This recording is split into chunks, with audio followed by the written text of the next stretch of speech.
distinguished religious leaders, civil representatives, members of the media, brothers and sisters. As we gather here today to commemorate World Peace Day 2024, we reflect deeply on the global and local theme of this year: kuendelea kudumisha amani, wajibu wetu wa kijamii kwa maisha ya ujumuiya. We stand united as religious leaders, civil society organizations, CSOs, and community-based organizations from Kilifi, Tana River, and Lamu counties, with a strong conviction that peace is not merely an absence of violence, but a sustained effort by every individual and a community to foster harmony, justice, and mutual respect. Our commitment to peace is grounded in our faith, ethics, and shared values that transcend our differences. It is our shared belief that peace cannot flourish in an environment where injustice, discrimination, or corruption exists. Therefore, today we take this opportunity to address the emerging issues that threaten peaceful coexistence in our region and call for urgent action from all sectors of society. Insecurity and extremism. In recent months, our region has seen a surge in insecurity fueled by acts of extremism, organized crime, and lawlessness. The Lamu-Tana River corridor, in particular, has been affected by incidents of terror-related violence, which have claimed innocent lives, displaced communities, and instilled fear among residents. This rise in insecurity threatens to erode the delicate social fabric that holds our communities together.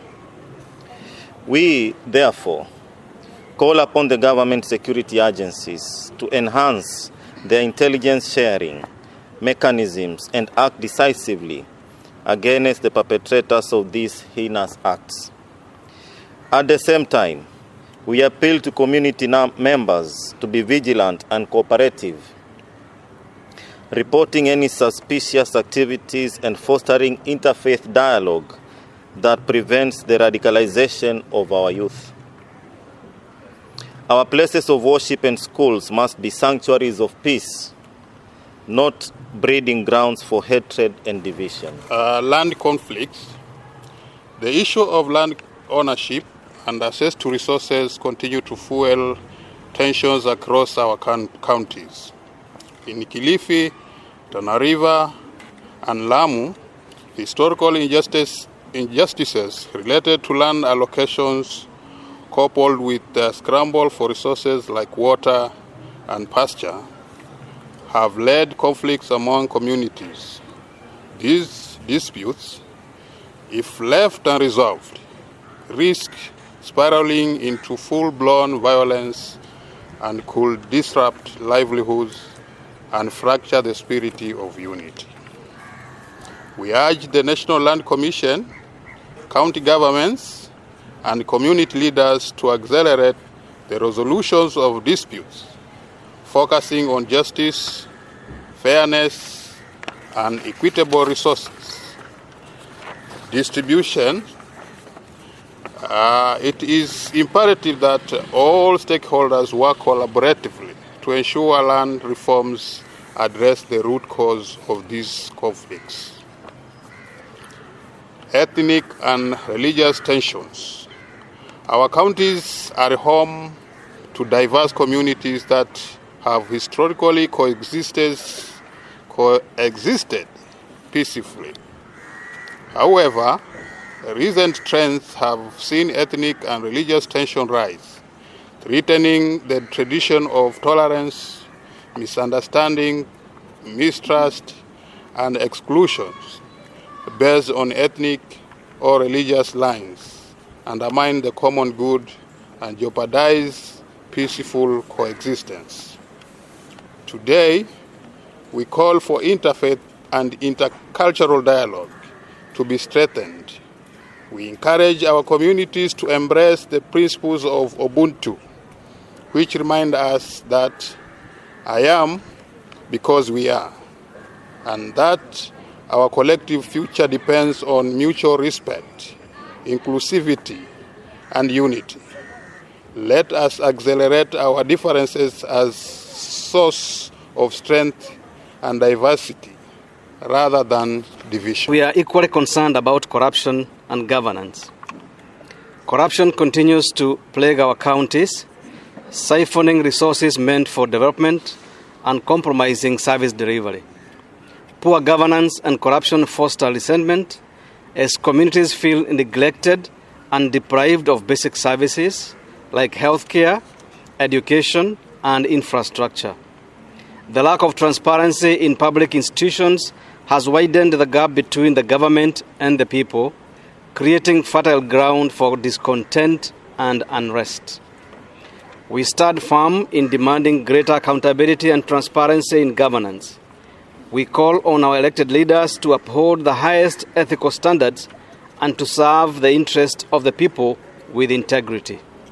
At the same time, we challenge each citizen to reject bribery, nepotism, and any form of corruption, recognizing that it is our collective duty to promote good governance.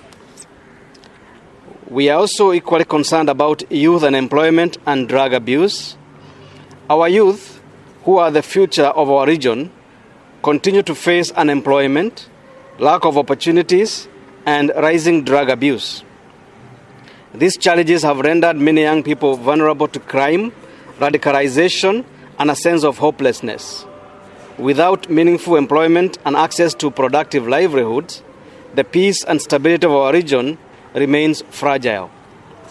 We call upon both government and private sector stakeholders to invest in the creation of sustainable employment opportunities for our youth.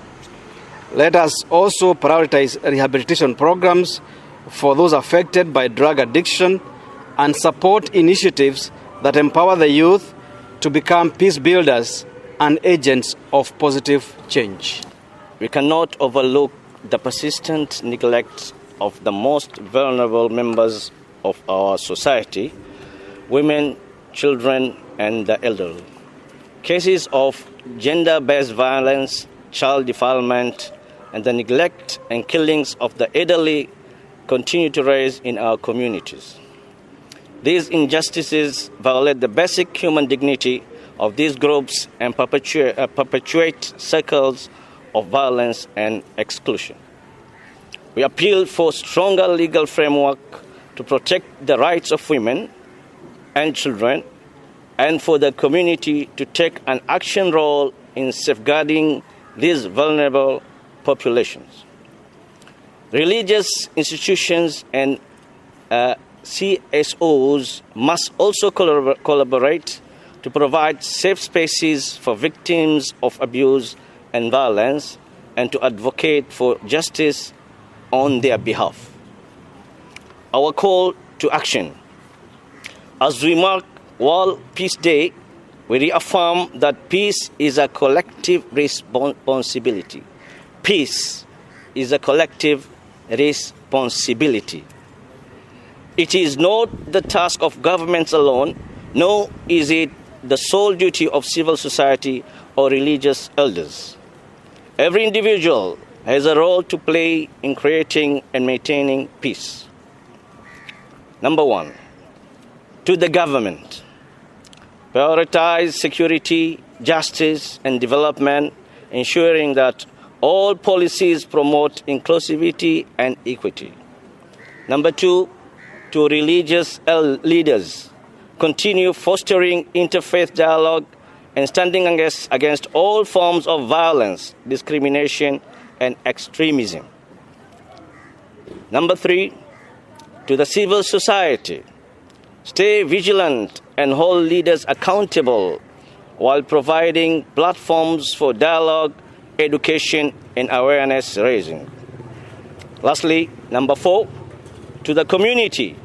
Let us recommit to living harmoniously with one another, respecting diversity, and upholding the dignity of every person, regardless of their ethnic, religious, or social background. Peace is a continuous journey. one that demands our commitment, action, and unity. As we leave this gathering today, let us remember that maintaining peace is our responsibility, and it begins with each one of us. Thank you, and may peace be upon you all.